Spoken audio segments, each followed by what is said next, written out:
En los días en que los imperios se alzaban como dioses sobre la tierra, cuando el rugido de los carros de guerra hacía temblar las piedras y los reyes creían tener el destino de las naciones en la palma de sus manos, hubo uno que se atrevió a desafiar al Dios de Israel.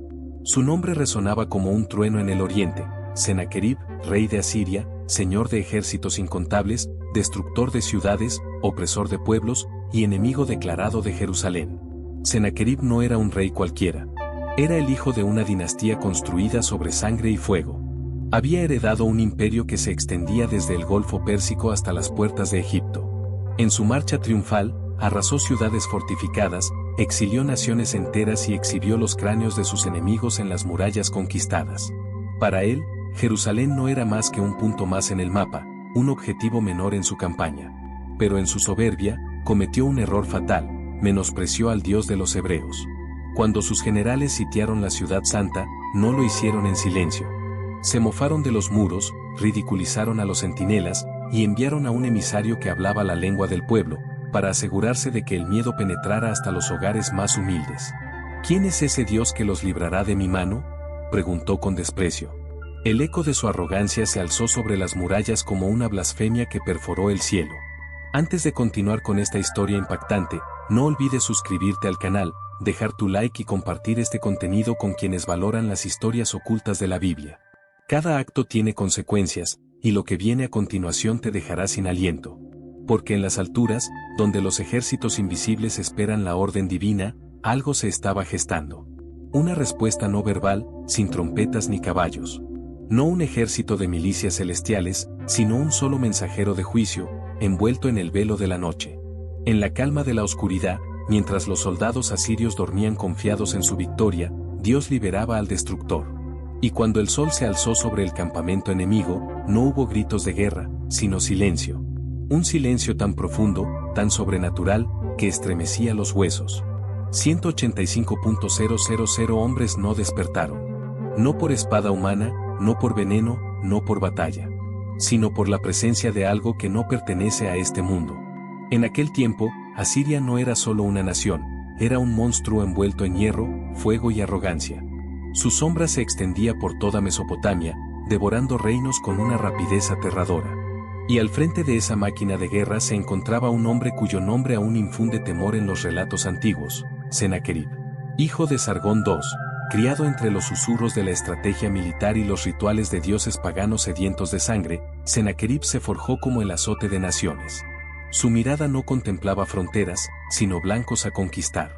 No buscaba tratados, sino sometimiento. Su obsesión era el dominio total, y su alma estaba endurecida por la gloria de arrasar todo lo que se interpusiera en su camino. No negociaba, no perdonaba, solo conquistaba. Bajo su mandato, el ejército asirio se convirtió en la fuerza más temida del mundo conocido. Vestidos con corazas de bronce, armados con arcos dobles y espadas curvas, sus guerreros no solo vencían, hacían desaparecer culturas enteras. Uno de los ejemplos más brutales fue la caída de Laquis, una ciudad fortificada de Judá que resistió con valentía, pero fue aniquilada sin misericordia.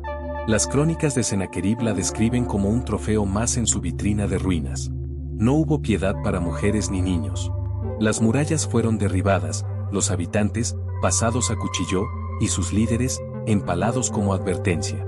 Antes de Laquis, su furia ya había alcanzado Samaria, capital del antiguo reino del norte de Israel. 10 tribus fueron deportadas, esparcidas entre naciones pagas, borradas del mapa como polvo en el viento. Su estrategia no era solo militar, era psicológica, espiritual, cultural. Aniquilar cuerpos y memorias. Era el exterminio completo. Con estas conquistas detrás de sí, Sennacherib miró hacia Jerusalén. Una ciudad pequeña, empobrecida, sitiada por el miedo. Pero para él, no era cuestión de tamaño. Era cuestión de orgullo. Jerusalén se había atrevido a confiar en su Dios. Y eso, para el rey asirio, era una ofensa personal. Para un emperador acostumbrado a someter reyes y doblar rodillas con amenazas, la resistencia de Jerusalén era una provocación intolerable. No se trataba solamente de un punto estratégico o de una ciudad rebelde, era algo más profundo, más visceral, una afrenta directa al ego de un hombre que se creía invencible. Mientras las ciudades vecinas caían una tras otra, mientras Laquis ardía y Samaria era despojada de su alma, Jerusalén permanecía de pie. Un pequeño bastión rodeado de muros antiguos, defendido por un rey piadoso y un pueblo que se rehusaba a abandonar su fe. Para Sennacherib, eso era inaceptable. ¿Cómo era posible que una ciudad tan insignificante osara confiar en su Dios en lugar de rendirse al poder de Asiria? Lo que alimentó su furia no fue la lógica militar, sino el orgullo herido.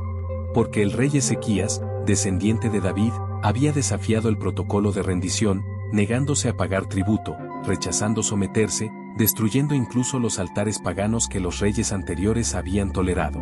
Ezequías había restaurado la adoración exclusiva al Dios de Israel, y eso encendió una chispa de odio en el corazón del monarca asirio.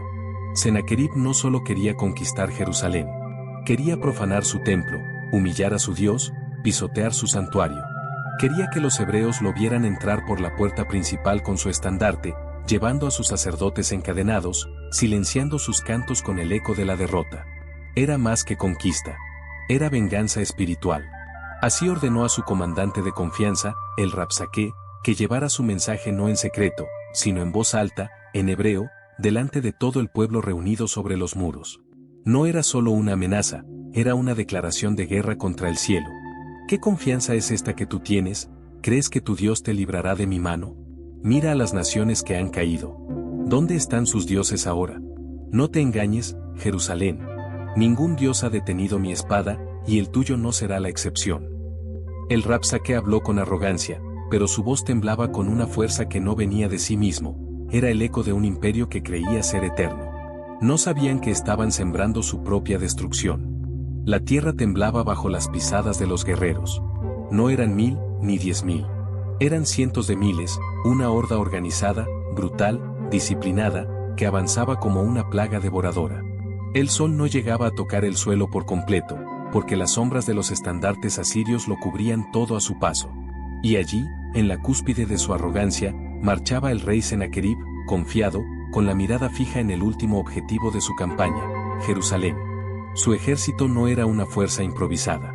Estaba formado por élites de guerra de todas las naciones conquistadas, arqueros medos, lanceros elamitas, ingenieros babilónicos, jinetes del desierto, todos unidos bajo la bandera del terror. Eran soldados curtidos, endurecidos por la sangre, acostumbrados a saquear, incendiar, arrancar ciudades desde sus cimientos como si fueran ramas secas. En su avance, arrasaron con los pueblos de Judá uno por uno, desde la llanura de Cefelá hasta los contrafuertes montañosos que llevaban a Jerusalén. Todo lo que hallaban era destruido. Las casas eran incendiadas, los pozos contaminados, los campos pisoteados, los altares derribados. El rugido del asedio era más que militar, era una tormenta espiritual. Porque en cada ciudad caída, un ídolo era entronizado, una oración era silenciada, y una llama de esperanza era apagada. Las crónicas asirias, talladas en piedra, no ocultan su orgullo. En una de ellas, Sennacherib se jacta. A Ezequías, rey de Judá, yo encerré como a un pájaro en su jaula. Fortifiqué cada salida de su ciudad para que no escapara. Devasté sus tierras. Tomé sus ciudades. Y lo dejé solo, temblando tras los muros de su santuario. Y así fue. Jerusalén fue cercada, rodeada por torres de asedio, máquinas de guerra, catapultas, trincheras y líneas de muerte. Desde sus muros, el pueblo miraba con angustia una marea de enemigos sin fin. Las puertas fueron reforzadas. Las reservas de agua, escondidas. Las oraciones, multiplicadas. Porque todos sabían, aquella batalla no sería contra hombres, sino contra el destino. Entonces, cuando el cerco estaba sellado y la ciudad ya no tenía por dónde escapar, los asirios no lanzaron la primera flecha, sino la primera palabra. Porque sabían que el miedo podía doblegar un muro antes que una espada.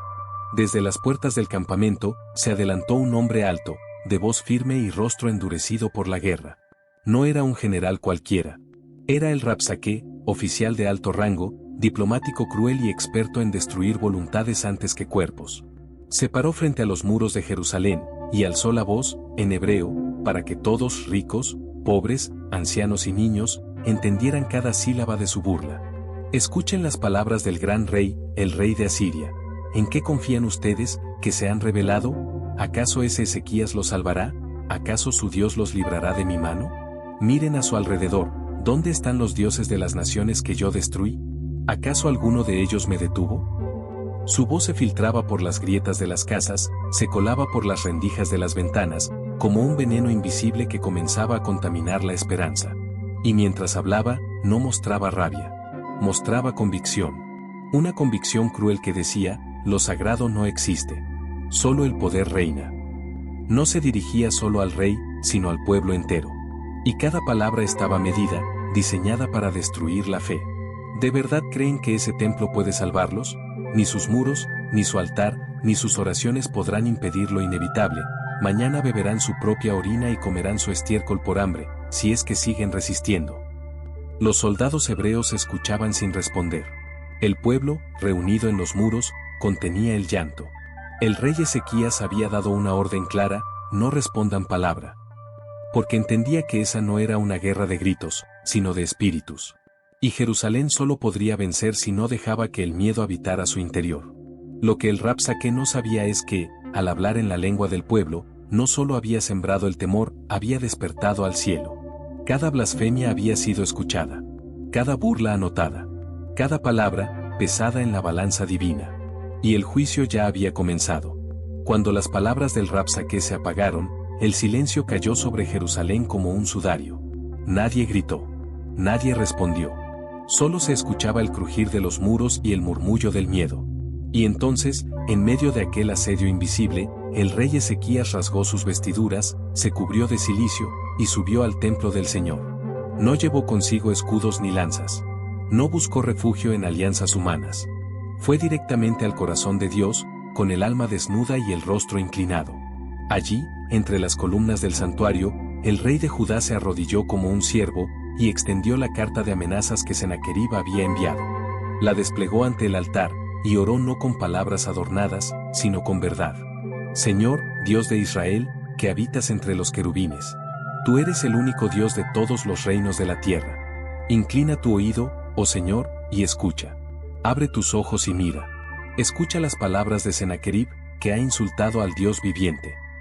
Y mientras Jerusalén dormía bajo el temor, en el silencio del templo, la oración de un hombre quebrantado tocó los cielos. No fue un discurso de poder, sino un ruego nacido de la humildad. Y desde las cámaras del Altísimo, una respuesta comenzó a gestarse. El profeta Isaías, siervo del Dios eterno, recibió palabra en la noche. No vino como eco, ni como sueño, sino como sentencia.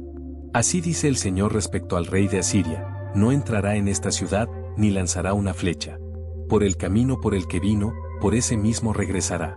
Porque defenderé esta ciudad para salvarla, por amor a mí mismo, y por amor a mi siervo David. No habría guerra abierta. No habría necesidad de alianzas. La batalla sería del Señor. Porque cuando los hombres agotan sus fuerzas, es entonces cuando el cielo se levanta con furia santa. Lo que ni Ezequías ni Isaías sabían aún, es que la respuesta ya estaba en camino. Pero no vendría con ejércitos humanos ni tormentas visibles. Vendría con pasos silenciosos, en forma de juicio puro, encarnado en un solo ser celestial. Un ángel había sido designado. Y la noche siguiente sería recordada por toda la eternidad. La noche cayó sobre el campamento asirio como un manto espeso. Las hogueras ardían, los centinelas murmuraban en lenguas extranjeras, y en cada tienda resonaban historias de conquistas pasadas.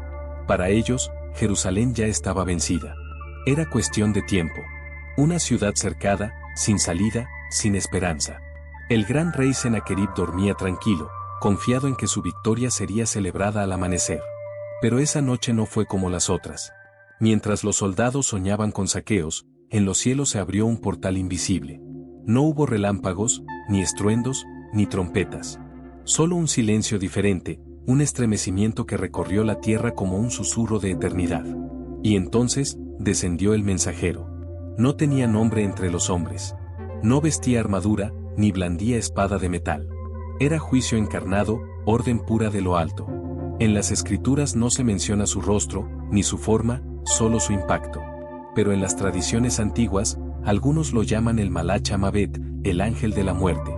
Otros, en textos místicos, lo vinculan con Miguel, el defensor de Israel, el comandante de las huestes celestiales. Según el Talmud, no alzó arma alguna, un solo suspiro suyo bastó para quebrar el hilo de la vida. Su presencia era suficiente. Su sombra, letal. Y uno por uno, los hombres de Asiria comenzaron a caer. No hubo gritos. No hubo lucha. No hubo tiempo. En esa noche sin testigos, 185.000 soldados murieron. A la mañana siguiente, el sol se levantó sobre un campamento inmóvil. Las banderas aún ondeaban. Las tiendas seguían en pie. Pero no se oía ni un solo paso.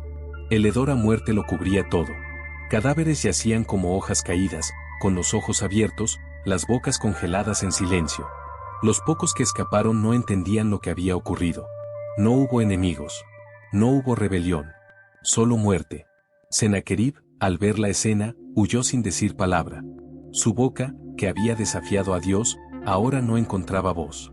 Regresó a Nínive derrotado, avergonzado, y tiempo después, fue asesinado por sus propios hijos, en el mismo templo de su dios Nisroch, como lo había profetizado Isaías.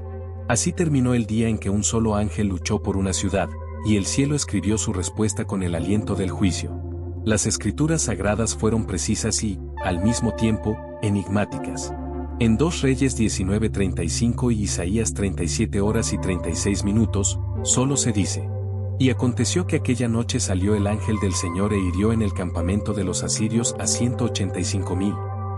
No hay nombre. No hay rostro. Solo un título, el ángel del Señor. Y eso, por sí solo, abrió un abismo de especulación y asombro en los siglos siguientes. En el Talmud babilónico, se dice que no fue por fuerza física, sino por el poder del aliento divino. Un solo susurro de ese ángel bastó para detener corazones, sin necesidad de espada ni fuego. El Midrash afirma que ese ángel fue el mismo que guió a Israel en el desierto, una manifestación directa de la presencia de Dios, una entidad que no podía ser mirada sin perecer. Otros escritos, más antiguos y ocultos, apuntan al nombre de Miguel, el príncipe guerrero de Israel. En el libro de Enoc, Miguel aparece como el primero de los arcángeles, aquel que empuña la espada del juicio y protege a los justos. ¿Fue él quien descendió esa noche? ¿El mismo que luchó contra el dragón en el Apocalipsis? ¿El mismo que contendió con Satanás por el cuerpo de Moisés? También hay quienes afirman que no fue Miguel, sino el Malach Amabet, el ángel de la muerte, enviado no solo a ejecutar, sino a recordar al mundo que el orgullo del hombre siempre encuentra su límite en lo eterno. En algunas corrientes místicas, se dice que este ángel invocó un nombre secreto de Dios, una combinación sagrada de letras que descompone la carne y separa alma y cuerpo en un solo instante. Un nombre que solo los más santos conocen, y que solo una vez fue pronunciado con ese propósito. Pero incluso entre sabios y profetas, ninguno se atrevió a registrar más detalles. Quizás porque lo que ocurrió esa noche no debía ser entendido, sino temido. Un acto de justicia pura, sin ruido, sin testigos, sin gloria humana. Un recordatorio silencioso de que Dios no necesita multitudes para defender lo suyo. Solo necesita una orden. Y un ángel. Cuando el alba rompió sobre el valle, no hubo sonido de tambores, ni gritos de batalla, ni órdenes militares. Solo el viento. Solo el silencio. Un silencio tan profundo que parecía contener el peso de siglos. El campamento de los asirios, el más temido de la tierra, yacía inmóvil, cubierto por la muerte. Los exploradores hebreos se acercaron con cautela. Algunos esperaban una trampa, otros temían un ataque final. Pero lo que encontraron fue algo que ni la guerra ni la lógica podían explicar: cadáveres por decenas de miles, aún vestidos con sus armaduras, como si hubieran sido alcanzados por una fuerza que no les dio tiempo de respirar. No había señales de lucha. Ni una sola flecha disparada. Ninguna muralla caída. Ninguna baja en Jerusalén. Solo cuerpos. Solo muerte. Y una ciudad santa, intacta. En sus crónicas talladas en piedra, Sennacherib jamás mencionó esta derrota. En lugar de eso, escribió que volvió sano y salvo a Nínive. Pero los registros asirios no podían ocultar la vergüenza. Porque todos sabían que el gran rey, el conquistador de naciones, había sido derrotado por algo que no pudo ver, ni anticipar, ni controlar. En Nínive, el palacio que se erguía como monumento a su gloria se volvió su prisión. Y en el templo de su dios Nisroch, donde antes ofrecía sacrificios con manos victoriosas, fue asesinado por sus propios hijos, como Isaías lo había profetizado. Y acontecerá que el que queda de la casa de Sennacherib, será cortado con espada, y su nombre borrado de la memoria de los hombres. Así cayó el imperio más arrogante de su tiempo. No por guerras prolongadas, ni por rebeliones internas. Cayó por una sola noche, por una sola orden, por un solo ángel. Y mientras los hombres lloraban, temían, o intentaban comprender, Dios permanecía en silencio. Porque su justicia no necesita explicación. Su poder no necesita testigos. Y su promesa nunca falla. Han pasado siglos desde aquella noche silenciosa. Los imperios han caído, los mapas han cambiado, los nombres se han borrado, pero la historia del ángel que destruyó un ejército permanece viva. No porque haya sido escrita con tinta, sino porque fue sellada en el espíritu de todos los que creen. Esa batalla no fue solo entre Asiria y Judá. Fue entre la arrogancia y la humildad. Entre el poder humano y el poder divino. Entre la voz del hombre que desafía y el silencio de Dios que responde. Hoy, muchos creen que lo invisible ha cesado. Que ya no hay ángeles caminando en las sombras. Que lo espiritual es una fábula, una metáfora sin fuerza. Pero se equivocan. La guerra espiritual sigue activa. En los rincones de la conciencia, en los lugares donde la esperanza parece asediada, en los corazones que resisten sin ver, aún hay un cerco, aún hay una promesa. Porque cuando un justo ora con sinceridad, el cielo escucha. Porque cuando la injusticia se alza en orgullo, una voz aún clama desde lo alto. Y porque, aunque no lo veamos, hay ángeles en misión, cumpliendo órdenes sin gloria, sin ruido, sin nombre. El ángel que caminó entre los soldados de Asiria no habló. No dejó rastro. No esperó recompensa. Solo obedeció. Cumplió su propósito, y desapareció. Y tal vez, eso sea lo más poderoso de todo. El verdadero poder no hace alarde. Solo actúa. Si esta historia tocó algo en tu corazón, si crees que aún hay batallas que no se ven pero se sienten, te invito a dejar tu like, suscribirte al canal y compartir este contenido. Porque juntos, seguiremos redescubriendo los misterios de las Escrituras, narrando lo que el tiempo no pudo callar. Porque en el silencio, Dios sigue hablando.